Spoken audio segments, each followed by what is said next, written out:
ಪ್ರಪಂಚದಲ್ಲಿ ಗಮನ ಸೆಳೆದ ಭಾರತದ ಇಸ್ರೋ ವಿಜ್ಞಾನಿಗಳು ಸಂಶೋಧಿಸಿ ಮಂಗಳ ಗ್ರಹಕ್ಕೆ ಯಶಸ್ವಿ ಉಡಾವಣೆಯಾದ ಪ್ರಗ್ಯಾನ್ ಉಪಗ್ರಹ ಮಾದರಿಯೊಂದು ಬ್ರಹ್ಮಾವರದಲ್ಲಿ ಜನರನ್ನ ಆಕರ್ಷಿಸುತ್ತಿದೆ. ಬ್ರಹ್ಮಾವರ ಬಳಿಯ ಮಾಬುಕಳ ಶ್ರೀ ಉದ್ಭವ ಗಣಪತಿ ದೇವಸ್ಥಾನದ ಜಾತ್ರಾ ಮಹೋತ್ಸವದಲ್ಲಿ ಪ್ರದರ್ಶನಕ್ಕೆ ಇರಿಸಲಾಗಿದ್ದು, ಉತ್ಸವಕ್ಕೆ ಬಂದವರು ಸೆಲ್ಫಿ ಫೋಟೋ ತೆಗೆಸಿಕೊಳ್ಳಲು ಮುಗಿಬೀಳುತ್ತಿರುವುದು ಕಂಡುಬಂದಿದೆ.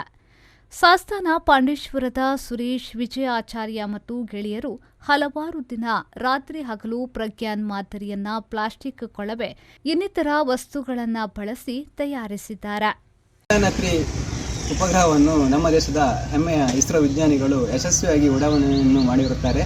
ಇದರ ನೆನಪಿಗಾಗಿ ನಾವು ನಮ್ಮ ಪಾಂಡೇಶ್ವರದ ಶಾರದೋತ್ಸವದಲ್ಲಿ ಈ ಒಂದು ಮಾದರಿಯನ್ನು ನಾವೆಲ್ಲ ಸೇರಿಕೊಂಡು ನಿರ್ಮಾಣ ಮಾಡಿರುತ್ತೇವೆ.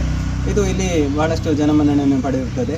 ಇದನ್ನು ಮನಗಂಡ ಈ ಮಾವುಕಳ ಮೂಡು ಗಣಪತಿ ದೇವಸ್ಥಾನದ ಆಡಳಿತ ಮಂಡಳಿಯವರು ಈ ಹಬ್ಬದಲ್ಲಿ ಇದನ್ನು ಸೆಲ್ಫಿ ಸೆಂಟರ್ ಆಗಿ ಇಟ್ಟಿರುತ್ತಾರೆ. ಇಲ್ಲಿ ಕೂಡ ಅಪಾರ ಜನಮನ್ನಣೆ ಪಡೆದಿರುತ್ತದೆ. ಇದನ್ನು ನಾವು ನಮ್ಮ ದೇಶದ ಹೆಮ್ಮೆಯ ಇಸ್ರೋ ವಿಜ್ಞಾನಿಗಳಿಗೆ ಅರ್ಪಿಸುತ್ತಿದ್ದೇವೆ. ಊರಿನ ಶಾರದೋತ್ಸವದಂದು ಪ್ರದರ್ಶನಕ್ಕೆ ಕೂಡ ಇರಿಸಿದ್ರು. ಇದೀಗ ಧಾರ್ಮಿಕ ಕಾರ್ಯಕ್ರಮದಲ್ಲಿ ವಿಜ್ಞಾನಕ್ಕೆ ಕೂಡ ಮಹತ್ವ ನೀಡಿರುವುದು ಸಾರ್ವಜನಿಕರ ಮೆಚ್ಚುಗೆಗೆ ಪಾತ್ರವಾಗಿದೆ. ಬ್ಯೂರೋ ರಿಪೋರ್ಟ್, ವಿ4 ನ್ಯೂಸ್, ಬ್ರಹ್ಮಾವರ.